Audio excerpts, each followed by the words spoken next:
Hi hello welcome to our channel Royal Twins Akula. ఈ vlog వచ్చేసి వారాహి అమ్మవారి పూజ గురించి తెలుసుకుందామని ఒక చిన్న వీడియో చేస్తున్నానండి.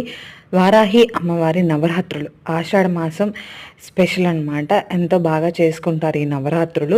మనం ఎలా అయితే దసరా పండుగప్పుడు దేవీ నవరాత్రులు చేసుకుంటామో అలాగే ఆషాఢ మాసంలో వారాహి అమ్మవారి నవరాత్రులు 9 రోజుల పాటు చేసుకుంటారండి. అది రేపు అనగా జూన్ 26న స్టార్ట్ అయ్యి జూలై 4తో ఎండ్ అవుతాయి. సో ఈ 9 రోజుల పాటు అమ్మవారిని నిత్యం మనం ప్రశాంతంగా భక్తి శ్రద్ధలతో పూజించుకుంటే ఆరోగ్యపరంగా కానీ ఆర్థికంగా కానీ అమ్మవారు మన కుటుంబానికి ఎప్పుడు ఎల్లప్పుడూ తోడుగా ఉంటుందని ఒక నమ్మకం అందరిది.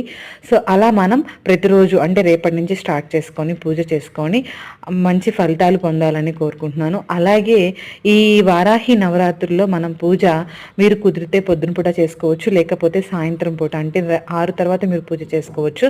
అమ్మవారికి సాయంత్రం పూట పూజ అంటే చాలా ఇష్టం కాబట్టి ఎర్ర పూలతో ఎర్ర గాజులతో ఇలా మీరు పూజ చేసుకోండి. అమ్మవారికి ధూపం బెల్లంతో చేసిన ప్రసాదాలు అలాగే పానకం వడపప్పు మర్చిపోవద్దండి, కంపల్సరీ అవి నైవేద్యంగా పెట్టండి.